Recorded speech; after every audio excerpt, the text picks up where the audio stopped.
ये कहानी एक जंगल की है, जिस जंगल में कुछ दिन पहले से ही सूखा पड़ गया था और उस जंगल की पक्षियों को पानी मिलना भी मुश्किल हो गया था। इसी बात से चिंतित मीनू चिड़िया और जंगल के तमाम पक्षी मिठू तोता के पास आते हैं। तोते महाराज, अब हमें इस जंगल में रहना खतरों से खाली नहीं है। न तो इस जंगल में अब पानी ही बचा है, न तो हरियाली ही बची है। ये तेज धूप के कारण तमाम कुआं और नदी तो कब के सूख चुके हैं, और ऐसे ही हम कब तक दूसरे दूसरे जंगल से पानी लेकर अपना प्यास मिटाएंगे। इसलिए मैं कहता हूँ कि अब हम इस जंगल को छोड़कर दूसरे जंगल चली जाने चाहिए, वरना हम जीवित नहीं रह पाएंगे। हाँ हाँ तोते महाराज, मीनू चिड़िया ठीक कह रही है। अब इस जंगल में तो भोजन भी ढूंढना बहुत ही मुश्किल हो गया है। अगर ऐसे ही चलता रहा तो हम में से कोई भी नहीं बचेंगे। इसीलिए हम कहते हैं कि आज ही जंगल को छोड़कर दूसरे जंगल चले जाते हैं।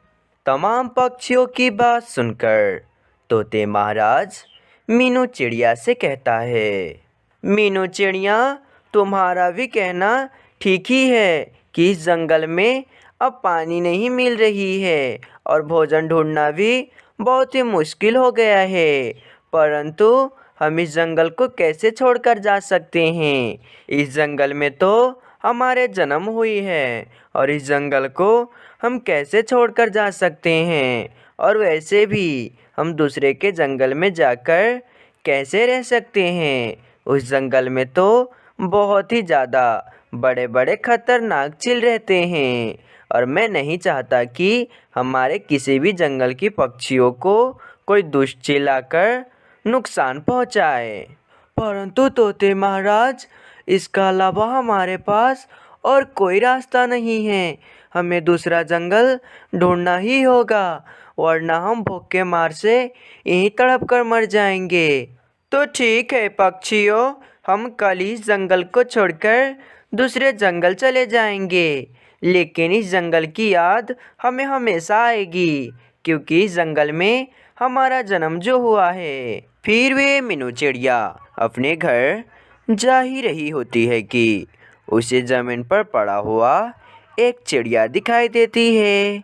वह चिड़िया की तो काफ़ी ज़्यादा खून बह रहा होता है। तो मीनू चिड़िया फौरन उस चिड़िया के पास आती है। बाप रे, इनका तो काफ़ी ज़्यादा खून निकल रहा है। मुझे जल्द से जल्द कोई बेजी को बुला कर लाना होगा।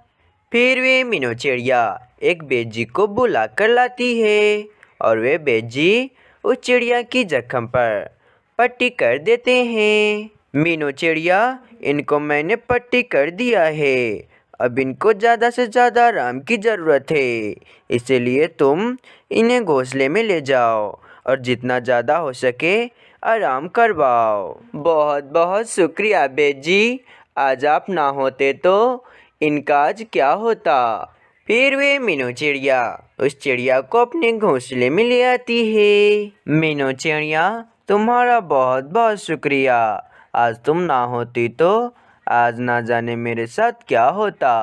वह तो तुम थी जो आज मेरा जान बचाया है, इसके लिए मैं तुम्हें जितना भी धन्यवाद करूं उतना कम लगता है मुझे। नहीं नहीं चिड़िया, एक पक्षी होने का नाते ये तो मेरा फ़र्ज़ बनता है कि किसी भी पक्षी को ऐसे तड़पने ना देना चाहिए, एक दूसरे का मदद करनी चाहिए। और वैसे भी चिड़िया, तुम्हारा नाम क्या है और तुम वहाँ पर कैसे गिर गई थी? मीनू चिड़िया, मेरा नाम कोमल चिड़िया है और मैं दूसरी जंगल की रहने वाली हूँ और आज मेरी मुलाकात बादल राजा से हुई थी।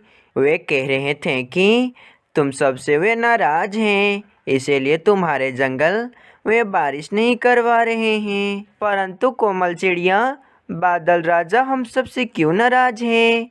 हमने बादल राजा का क्या बिगाड़ा है? और वैसे भी बादल राजा ने हमारे जंगल में कई सालों से बारिश भी नहीं कराई है। फिर वे कोमल चिड़िया मीनू चिड़िया को सारी बात बताती है कि कैसे बादल राजा उन पक्षियों से रूठ गए हैं। ठीक है कोमल चिड़िया, हमारे जंगल को तोते महाराज को आज ही जाकर मैं ये बात बताता हूँ कि हमारे कारण बादल राजा रूठ गए हैं और इसी कारण हमारे जंगल में बारिश वे नहीं करवा रहे हैं। फिर वे मीनू चिड़िया जंगल की तमाम पक्षियों के साथ तोते महाराज की महल में आती है। अरे भाई मीनू चिड़िया, मैंने तो कहा था कि हम कल सुबह ही जंगल को छोड़कर दूसरे जंगल जाएंगे, परंतु तुम आज ही जंगल की तमाम पक्षियों को लेकर कहाँ जा रही हो? नहीं नहीं तोते महाराज, आप हमें गलत समझ रहे हैं। अब हमें अपने जंगल को छोड़कर कहीं नहीं जाना होगा, क्योंकि अब हमारे जंगल में भी बारिशें होंगे और पहले के तरह ही हमारे जंगल की तमाम नदियों में पानी बहेंगे।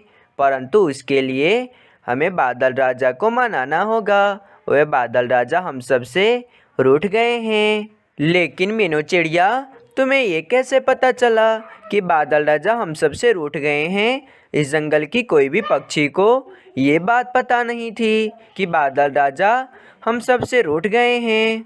फिर तुम्हें किसने बताया? इसका मतलब तोते महाराज, आपको पता था कि बादल राजा हम सब से रूठ गए हैं और हमारे जंगल में बारिशें नहीं करवा रहे हैं, फिर भी आप हमें क्यों नहीं बताएं? मीनू चिड़िया और जंगल की तमाम पक्षियाँ, मुझे माफ़ कर दो, मैंने तुम सबको ये बात नहीं बताई कि बादल राजा हम सब से रूठ गए हैं और हमारे जंगल वे बारिश नहीं करवा रहे हैं। अब मुझे समझ आ गई है कि अब मुझे जाकर बादल राजा से माफ़ी मांग लेनी चाहिए और हमारे जंगल वे बारिश आकर करवा दें। फिर वे जंगल की तमाम पक्षियाँ बादल राजा की पास आते हैं। बादल राजा, हमें माफ़ कर दें, हमें पता नहीं था कि आप हमसे नाराज होकर बैठे हैं। हाँ हाँ बादल राजा, हमें माफ़ कर दें, हमें पता नहीं था कि आप हम सबसे नाराज होकर बैठे हैं।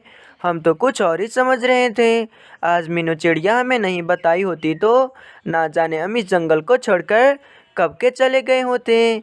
लेकिन आज मीनू चिड़िया बताई कि आप हम सबसे नाराज होकर बैठे हैं, इसीलिए हम आपके पास आए हैं। हाँ बादल राजा, अब हमें माफ़ भी कर दीजिए। फिर वे बादल राजा जंगल की तमाम पक्षियों को माफ़ कर देते हैं और उस जंगल आकर बारिशें भी करने लगते हैं और जंगल की तमाम पक्षी खुशी खुशी उसी जंगल में रहने लगते हैं।